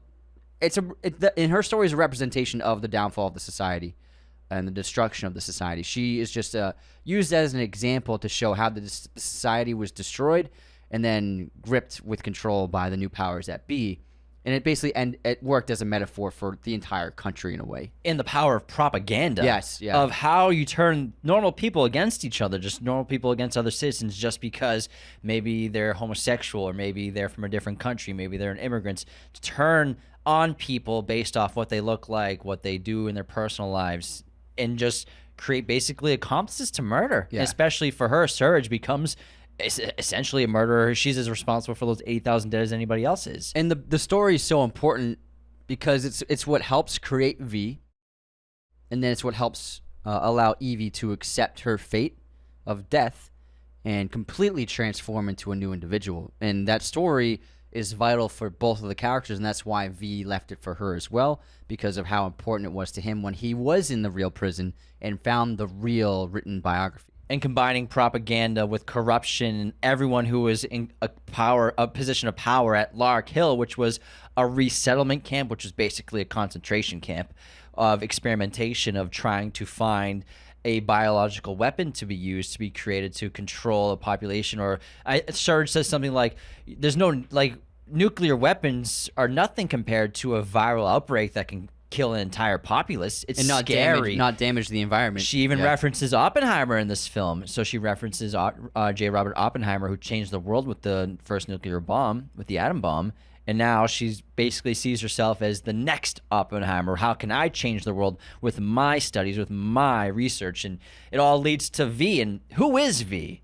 We don't know who V is. V doesn't know who he is. He forgot his memory. He was one of these people who was put at Lark Hill. And then obviously he's the only patient there that had responded to this experimental drugs and experimental medications with success, who had something happened to his genetics. He had genetic transformations. And mental transformation. Transformations until he became more powerful than the average human. You know, everything in his life was enhanced, insane intelligence, and I think they show really quickly how smart he actually is. You know, the first time we see V, when he's speaking to Evie, she's asking basically, like, who are you? And he's going off, it's like the paradox of asking a masked man his identity. Like, what's the point? There's no point. Just stuff like that just shows how intelligent he is. He has super strength. He has insane admiration for art. He's wildly theatrical to the point of it just being ridiculously fun. He's insanely courteous and polite. And he's also out for vengeance. But every part of his being, from a physical, psychological aspect, has been enhanced for good and bad. You know, his anger, probably has an anger issue because of it. You know, Well, she he does says get upset. she saw patient V he also suffered from madness. She says as an effect of the chemical put into him. Yeah, he can no longer really understand who he is or who he was. Yeah. Before. So his life is vengeance now. His life, so the thing with V, he's such an interesting character because he really has two goals, and they are actually connected. So he has the first goal of, on the surface, his goal looks like he's trying to free the people of England from this dictatorship, to open their eyes to what's happened, to show that there's something really wrong with this country. And he understands that he wants to chop off the head of this insane government that's taken over this country that he probably once loved in his past life that he doesn't remember anymore. But also, he has a thirst for vengeance and revenge, which he can't stop. And he connects them both, and they're cleverly connected for the film's sake. And it works really well. But why can't V stop? You know, Evey is put off at his murdering. You know, she can't believe at first that he is a murderer when she finds out that he killed Louis Prothero. It almost makes her sick to her stomach, it looks like. And so, why can't V not murder? Why can't he show mercy to the people who victimized him, the heads of Lark Hill, the doctors, the commanders, everyone? Why does he have to murder? Can't he just bring justice to them in a different way? And V can't stop his path of revenge because that's how he was created. So he has that great line to Evey. He says, "What was done to me created me. It's a basic principle of the universe that every action will create an equal and opposing reaction. What was done to me was monstrous." And Evey says, "And they created a monster." He can't stop his path of revenge because that's what happened. He was created to be this person. And he gets the chance to stop. Evey wants him to stop at the end in the train station, but he decides to go and continue his mission and his plan. He could have gone and left with Evey, and she kisses his mask and everything. Like, he could have stopped, but he couldn't help himself. And for him, I don't think he could have lived another day knowing that any of those people were still alive. Yeah, and it's just like this is what happened to him. He has to. He has no choice, really. Because, again, every action with the equal or opposing reaction. He has to do this. Yeah. It's his path, his fate, to kill them all. Yeah, I agree. And it leads to that fucking awesome fucking shoot knife scene. Yeah, the awesome knife scene. But it's the death great. of them all. Yeah. But it's one of my my favorite parts of the film is the fate. I love the death of Sutler, Chancellor Sutler, because Creedy brings him in after V makes an alliance with him in his little greenhouse. And so Creedy brings Sutler to V in the underground, and Sutler is weeping for his life, begging for his life, and he's a coward. That's the irony of it. This person who dominates society and rules through fear and has ordered the deaths of who knows how many people. Deep down, he's really a coward out to save his own skin. And him crying like a baby, blubbering, and Creedy's just like, pathetic, and then blows his head off. It's fantastic. I loved it. And V giving him that rose right before his death is fantastic. And Evey's a really terrific character, and we talked about the transformation a little briefly earlier of what she goes through, and we, throughout the course of the film, get great beats of exposition about her past, and we find out that Evey had just a normal life. She was part of a normal family until her brother died at St. Mary's. He was one of the original children that got infected with the viral outbreak at St. Mary's. And the death of her brother led to her parents becoming political activists, which led to them being black-bagged and eventually dying in prison and dying in jail, and probably in concentration camps. And then because of this, she was raised in orphanages and becoming basically a daughter of the state and becoming a docile and compliant member of society to this totalitarian government. Working for the media. Exactly. Yeah. Working for the face, or working for the eyes and ears of the North Fire Party. In the mouth, too. In the mouth. Because he's the voice of voice of England. Yeah, you're right. Yeah. So the voice of Britain. The voice of Britain, yes. So working for basically North Fire Party until things start to change, and she makes decisions that sway her life's course. So obviously she goes out past curfew, which she shouldn't do. She's going to see Gordon Dietrich, who is the comedian, the host of the talk show, who we find out later on is a homosexual, closeted and secretive, and he has to invite young women over to keep up appearances that he's not, in order to keep himself safe. She doesn't know that at the time, and she gets caught past curfew. This is how V and her meet. So first of all, breaking a rule there, going out past curfew, it's a risky thing to do. But then seeing the explosion of Old Bailey with V makes her kind of an accomplice to it if she was ever picked up by security cameras. And then also she does get picked up on security cameras, right? She actually aids V when he takes over the media station. No, but before that, they pick up on her on security cameras. That's how they know to go to BTN. They go to her apartment and they find the BTN badge. But then the most important decision that she makes is to help V. Saves his life. He didn't need that. Okay, yeah. She thinks she saved his life, but really he didn't, because he can take bullets because he's always wearing that plated vest. But she does make the decision to mace the guy, the security guard, and to help V. She gets knocked out, and V does the only thing he can think of really after some contemplation, takes Evey with him, sees it as a sign of fate. But these decisions, each one getting more gradual in how it will affect her life and in terms of breaking the law, to the point where she has to go underground with V. I think it's really important to make sure your characters are making things happen rather than things happening to them. And your point exactly is that Evey makes these decisions, and she isn't just taken by V for no reason. She caused herself to become compromised.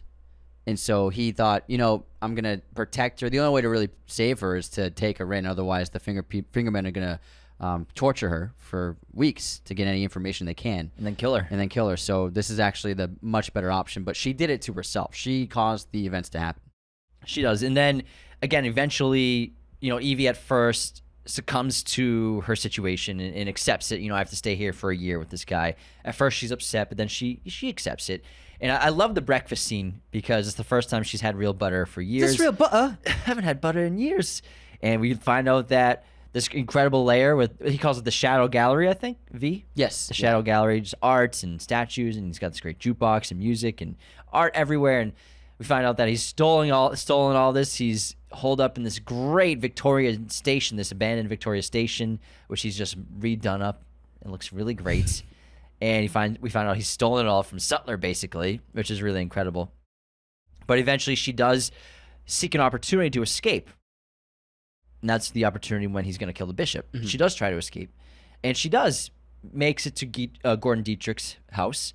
But then she gets captured again, who she thinks is by fingermen, and actually it was V. But I think Gordon Dietrich's a great character because I think Dietrich represents the average UK citizen at the time, the average Englishman, Englishwoman, who, even if they don't have specific possessions that are undesirable or illegal, I think internally they all feel what Dietrich is hiding in his basement with all these things that he's not supposed to have. They're all hiding the truth that they feel inside of. They think there's something wrong with this country. And that's the power of V, is that V and Evey inspire Gordon to make that new kind of episode of his talk show of basically spoofing the Chancellor and an unapproved script in an unapproved episode to air live. And that's what brings the Fingermen and Creedy to his home. And they black bag him because of that. But that's the power of V, and the power of the idea is it inspires. And so V's actions inspired Gordon to do that episode. And, that episode, I'm sure, made a lot of people think differently about the government and about the media. And so there's little things as a trickling effect. And Gordon's TV episode is an example of that. And even his disappearance afterwards. Mm-hmm. I'm sure everyone knew he got killed because of what he did. So you can argue that that was an important addition to the catalyst that V started when he took over the BTN news station and put on his own special broadcast saying, if you meet me in a year at Parliament, I will blow that bitch up on November 5th. So join me. And then obviously the great third act of this film where he sends hundreds of thousands of masks and capes to the citizens of England and London and begs them or tests them all to meet me at Parliament on the 5th of November, and I will blow it to the sky. How long did it take him to set up those dominoes? Quite a while, probably. There are 20,000 dominoes in that scene. Crap, I love that sequence. Yeah. It's not in the novel, but I think it's really cool. It's visually just like, it's a metaphor for the number. It's just the power of numbers in the population. There's millions of people. They can take down the government if they did it. If they actually got together, the numbers would just be too overwhelming for anybody to stop them. And so I think that's a great representation of the power of numbers. And then there's that one perfect domino at the center of it all, and it's double-sided. It's black and red. So I think it shows the moral ambiguity of V, because I think V sees himself as that domino, which is why he leaves it and he brings it with him to the train when he's going to blow up Parliament with the fertilizer and the bombs. Well, I look at it as it all starts from one. Yeah. It starts from one man. But also, again, I think it's double-sided. Well, they're all double-sided. They're all black and red. Are they all black and red? Yeah. Oh. That's why it has that great look when they're from the overhead shot. I thought there's some were black and some were red. But it was a great insight. Even though it's wrong. I think that the last domino represents him. And that's why he takes it with him. But I mean, you can look at, we all have that side of the good and evil on both of us. Yeah. And inside all of us. And It also looks cool. it does look badass. The red looks awesome. But it's just a great sequence. And I love the ending when everybody does storm Parliament, and when Parliament's exploding and everybody starts taking off their masks, we actually see some of the people who've been killed are there, and obviously they're not there really, but it's more like we see their faces and we see them in the crowd because they're part of the revolution in a way, and they deserve to see this fitting change. And I love that aspect of seeing the people who have passed are in the crowd, because we're all one people, and we're all one group, a collective, ultimately. And so standing up against the government, revealing ourselves, and also showcasing the importance of the people who died to give us the freedoms that we have. I think is why they put them in there. I love the involvement of the population in the public by V from stage one of his entire plan. This plan that he's been developing for over 10 years now, probably ever since. I like to imagine, and I hope an origin story is never made, of V post Lark Hill, what it was like for him, obviously, to escape and then find this Victorian station and then gain his wealth of knowledge from, you can assume he read every single book that lines the walls of that entire underground undercroft. What's it called? Like I don't know. not a lair, but an undercroft, basically, right? I don't know. Undercroft? I've never heard that Something word. croft. It's like in Hogwarts Legacy. That layer, the Slytherin layer. You're the Slytherin. I don't know. But remember, it's where Sebastian is. Oh, I remember. I Yeah, just he can't takes remember the name. That layer. I think it's called an Just undercroft. call it a lair. The layer. Finding that layer and then gathering all these books and then reading them, and I'm sure he probably has a photographic memory, but then gaining this intelligence, which then leads him to develop this plan, and then obviously obtaining all those resources, and then who knows, fighting against the dummy with the sword, the Count of Monte Cristo. So you're saying is you want a V origin story? I don't want it, but I like to myself imagine V's origin story. You know, I don't want to see it a movie of, but I like to imagine what it was like, and I think it's a really interesting thing to picture. Well, thank God he dies at the end of this movie, so we didn't get a sequel. Yeah, I mean, I think V had to die at the end of this movie, and it's really important that he blows up with the bomb because it's his night. November 5th is his night now, and I adore this movie. However, there are a couple things that I'm What are they? a little iffy I on. want to hear. So I think sometimes the production design can be a little limited or a little inconsistent. We have some great sets, a lot of great sets, a lot of great locations, great production design, but then there's sometimes some scenes that just don't cut it compared to the other sequences. Like? I don't like the inspector's Finch? office. I'm not a huge fan of Inspector Finch in this movie. I don't love Finch either. I don't know if it's the character or the performance. I just think that he's just too much of the cliche hard-boiled detective. In the graphic novel, he's a lot more interesting. I agree. I think he's the least interesting character in the whole film. Kind of gets on my nerves in this movie, and he's annoying. always asking the same dumb questions, and I don't love the character of Finch in this I film. will say Finch is like, it's like he's so stubborn and unwilling to see what's in front of his face for the whole film. But also, he lives in fear, too. You know, Yeah. the reference that Creedy makes of your mother was Irish, wasn't she? Which I'm sure meant that anyone who was Irish was deemed... maybe V was an Irishman. You know, you probably get sent to a resettlement camp because England's just been fucking up Ireland for centuries now. And I think that he lives out of fear, obviously, and he wants to prove that he's an upstanding member of the party, of the Northfire Party. And I just don't really connect with him very well in the film. And I agree. I think the performance is just, it's the character and the dialogue is just not great. It's fine. Because when you have someone as vivacious and literate and interesting as V, and also someone as great as Evey in this film, and their sequences and their dialogue, it's so juicy and interesting and indulging. And then Inspector Finch is just Toast. I'll tell you why. Bleh. I think I know why. It's because he doesn't do anything. All he does is gather information to tell the audience. Yeah. That's a What good does point. he do?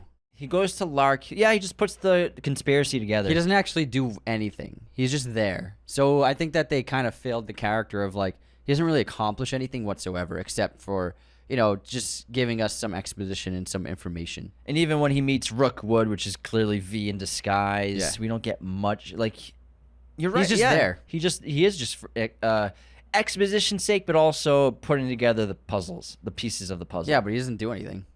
That's a good point. I think that's why, because he gets a lot of screen time. He has a lot of screen time, and he doesn't really fucking do shit at all. He's not a huge character in the graphic novel, ironically. I think they wanted to put someone there who's investigative, and then it ended up not being necessary. I wouldn't say that's not necessary. I think it could have been done a little better. You could have Evey doing the stuff, finding all the putting all the pieces together. I guess that could have been a little stronger than him. Well, I think But also he sits in the room of he's Chancellor. the inside voice or the inside eye of the party for the audience. I think he needs to be in the movie, but I just think they could have done the character a little better, written the character a little better. The performance is fine. It's just it's fine compared to the other characters, especially V and Evey. It's just a bit of a buzzkill when he's on screen. Sometimes it's like, can we fast forward through this? Yeah, I know what you mean. The Finch scenes. I'm like, yawning, bro. But there are a lot of great lines. We said a lot of the lines already. It's so well written. And then another one of my favorite lines is when Evey is telling V after coming back to him after a year, and she said that she was worried about being recognized, and then she was in the grocery store line waiting to get checked out by the clerk, and then a woman she used to work with at the TV station, a great friend of hers, stood in line next to her. And Evey was so nervous that she dropped her keys or something, and then her old friend picked it up for her and gave it to her, handed it to her, and didn't even recognize her. And I think that's just a great representation of the transformation of Evey and how she just does. It's not that she looks a little different, obviously, without the long hair, but it's really that she's turned into a whole new person, which is why the woman didn't recognize her. It's everything about her has changed. It's not just her hair. And that's the point that dialogue is getting across. Just though it's a very simple phrasing, but it's describing like how she's transformed so much that a great friend of hers didn't even recognize her when she looked at her in the eyes. And what expands on the transformation is one of my favorite parts of the film and of V's entire plan, which I'm sure he didn't expect this to be part of it. It's because he fell in love with Evey, is that he gives her the greatest gift of all. You get to decide whether Parliament gets blown up or not, because you're the youth. This is going to be your country. You should be the one to decide. Your generation should decide whether this happens or not. It's actually really a great metaphor for the average government in Western, or most governments. They're just full of so many old people. These people in their 70s and 80s making decisions for our countries, and they'll be dead in 10 years. Exactly. They're the ones making laws that won't be around when that they won't even see fulfilled. If you're a politician in your 70s, why are you still doing it? Money, bro. That's when you start getting the real money. Yeah, that's the real money. That's the real cheddar cheese. They can't stop. That money is real good, man. ExxonMobil is like, hey, man. Yeah. But that's what I mean. I think it's a great decision for V, which he wasn't going to do originally, but because he fell in love with Evey, he gave her the greatest gift he could possibly give anybody, the control over the revolution. She becomes the new leader. And also, like how I don't want a prequel, but I like to imagine V's origins of post-Lark Hill, how he gets to where he is in this film, in the state of this character. I like to envision what happened after the explosion of Parliament, after the assassination of Sutler, of Creedy, after they cut off the head, they cut off the eyes, they cut off the ears of this totalitarian Northfire party. Does Evey become the new leader of a revolution for England? Yeah, she could. I think it's possible because she's famous through the news. However, I think that ultimately it will lead to a democracy, and the people will vote on who the new leadership should be. So that's the whole point. Is that but I mean the revolution has to have a leader, which leads to democracy. Yeah, and I always picture Evey as the leader of the revolution because she technically is, V kind of just created his his legacy through her. Well, also, 'cause she has that great line when Finch asks, who was he? And she goes, he was my friend, he was me, he was my brother, he was my mother, he was you, he was all of us. And so V represented the people, and his actions were for the betterment of the people, and they were motivated by helping the people. And so everybody, he's a symbol for everyone who wants freedom, essentially. Yeah, and I like how Finch asks, like, will blowing up Parliament really make a difference? Will that do something? And Evie's like, we don't know, but we have to do something. Like, something has to be done, basically. Yeah. We have to find out. I think it's important to blow up the symbol of the institution. Yeah. I think it's vital. Anthony's going to get put on a list again. No fly. Anthony can never fly to England. We're terrorists now, apparently. Well, that's a key word that they use in this film, like media propaganda, obviously, that effectively turns people against each other. And it's very effective in this film for the people. We see it in the modern day all the time. Yeah, absolutely. Yeah. But yeah, I think that's a great gift that V gives to Evey. You get to decide, not me. Because he put this whole plan together, but he puts it in Evie's hands. Yeah. I think that it was only right. Because, in a way, V was partly, like you were saying earlier, motivated through selfish reasons of getting revenge. So he had to eliminate vengeance and revenge from the equation. So he went away and did his vengeance and killed the people, the last remaining members who victimized him. And then Evey wasn't fueled by vengeance, it wasn't fueled by revenge, so I think it was a more pure decision on Evie's part. So I think that's why also he did it. Yeah, because she's not really ideologically motivated. She's just motivated by wanting freedom for the country. Because one of the main differences between the graphic novel and the movie is the graphic novel, V is pursuing anarchy, versus in the film, pursuing freedom and democracy. And V is fueled by hate. And it would have been a decision made by hate, whereas Evie's decision was made as a way of saving lives and protecting lives. Yeah, and when it comes to revolution, there has to be anarchy for a revolution to occur. There has to be destruction. And V is that destruction, but then there has to be decisions that really change the game. But I think, like you said, taking those feelings out of the equation, giving it to someone who's not motivated by hate and vengeance is the best way to do it. Yeah, and it has just a great finale. It's a perfect finale. It's a great ending. It's exactly how you want it to end. Parliament explodes, blows right the fuck up, and everybody takes off their Guy Fawkes masks. Yeah, and two other things I would love to talk about is Louis Prothero, but also how all the people that were in positions of power at Lark Hill are some of the wealthiest people in the country, specifically Louis Prothero, who has a ton of stock in these pharmaceuticals. Big Pharma. Great reference there, but also the entire sequence of Valerie when V discovers the discovers the toilet paper. Such a beautiful but tragic story of her in her life dealing with obviously coming out to her parents, which goes horribly wrong, and they disown her. Father throws the portrait of her in the trash. They disown her basically, and then finding success of being an actress, but then being persecuted because she's a lesbian, and her wife gets killed, then she gets killed first, taken to Lark Hill and becomes a member of the resettlement camp, but leaving this biography basically of her life for somebody to find. She doesn't know who. And eventually, obviously, Evey thinks that V created this character of Valerie and wrote this, but it happened to V. And V and Valerie were next to each other, cellmates, next cells to each other at Lark Hill.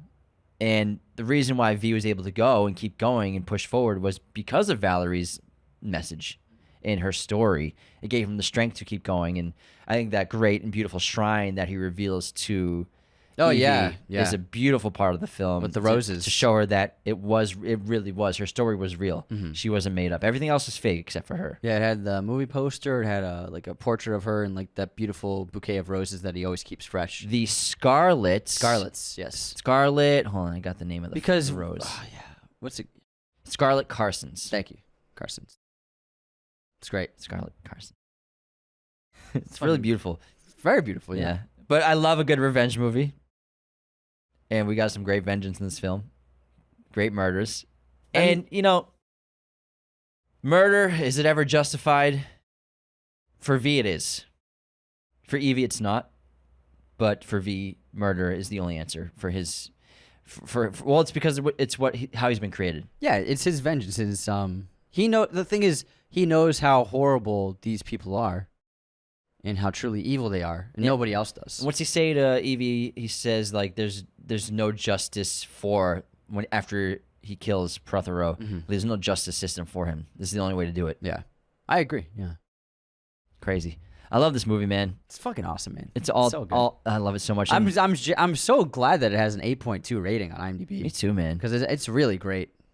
I'm glad. And obviously, we have great references to the Count of Monte Cristo in this film. Oh yeah, the plot of the movie is remotely similar to Alexander Dumbasses. What movie's that from? Shawshank Redemption. Alexander Dumbass. Yeah. Alexander Dumas' novel, The Count of Monte Cristo, as both stories revolve around characters who escape from imprisonment and proceed in seeking revenge on all those responsible for their incarceration. I have some fun facts. Bro, I fucking love fun facts.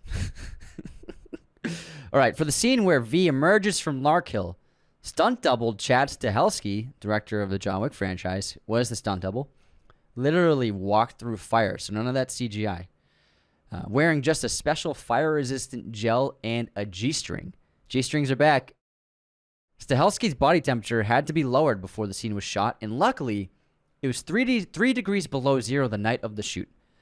15 minutes before a take, he would put on ice-cold, flame-resistant clothing, and once he took them off, he would be covered in fire-resistant gel, which had been icing all day long. Stunt people are crazy. What a crazy experience. There's a great few behind-the-scenes photos where it's post-fire, and he's just, like, smoking. That's awesome. The cast and crew were only allowed to shoot near the British Parliament in Big Ben from midnight to 4:30 a.m. It's a very small window, and they could only stop traffic for 4 minutes at a time. Gordon Dietrich is actually very different in the graphic novel, played by Stephen Fry, who has a great audiobook of the Harry Potter franchise. I highly recommend it. He does a terrific job. So in the graphic novel, Gordon Dietrich is not only Evie's lover, but a slimy, cynical man, and more an accomplice and culprit of the system than a victim. In the movie, he's a gay man who criticizes the system, hides his homosexuality, and ultimately dies for it. Stephen Fry, who portrayed Dietrich, advocated heavily for those changes to be to the character, being both a passionate defender of gay rights and a government critic. Yeah, I think it works really well for the story. Me too. And the action sequences are terrific in this film. We have several. I think obviously you brought up the best one when he eventually kills Creedy and all of his men. Oh boy, so badass. And also, I love the taking over of BTN. It's a really cool sequence because he didn't kill the Fingerman in the opening. Yeah. So we're like, okay, he knows what he's doing, but is he a killer? And then we see, he'll fuck people up. He will kill people. It's pretty great. And I love the splashing of blood, and I like how red the blood is in this film. Yeah. It's pretty great. It's heightened and it's highly stylized, and it works. It does. It works really well. What else he got on this, man? I got it all. It's all right here, man. It's all there. It's all out there. I love it. I think it's a really great movie. It's got to be one of my most watched comic book movies. It definitely is. I've watched this a lot of times. I always enjoy it, and even on my last rewatch, I was like, this movie fucking rocks. Oh, I got a great quote from one of the characters. He works at BT, and he says, "Our job is to report the news, not fabricate it. That's the government's." Oh my God. Good line. Good line. All right. Well, that wraps our episode on V for Vendetta. Thank you so much for tuning into Raiders of the Lost podcast. Again, the best way to support our show is to share us with your family and friends. Share our podcast, any episode. Share this review of V for Vendetta with every single person in your contacts. Right now, share us in your Instagram stories, on Twitter, whatever. It's the best way to help our show grow. Become a patron at patreon.com/Raiders of the Lost podcast. Bonus episodes every week in addition to ad-free episodes of the show for all patrons, a minimum $5 and up, as well as leaving those 5-star ratings on Spotify and Apple. Another terrific way to help us grow our show. Thank you so much for tuning into our show. Remember, the 5th of November. See you next time. This episode was executive produced by our chosen one patrons, Cody Moen, Andrew Hagan, Becca Keene, Benjamin Cook, Calvin Murphy Griggs, Nicholas Martin, Darian Singleton, Tyler McFly, Andrew Hagan. Our chosen one patrons are our biggest supporters. Thank you so much. Raiders of the Lost podcast is a mirror image production. Sound mixing done by Jacob Kossler. Opening music by Chase Jackson.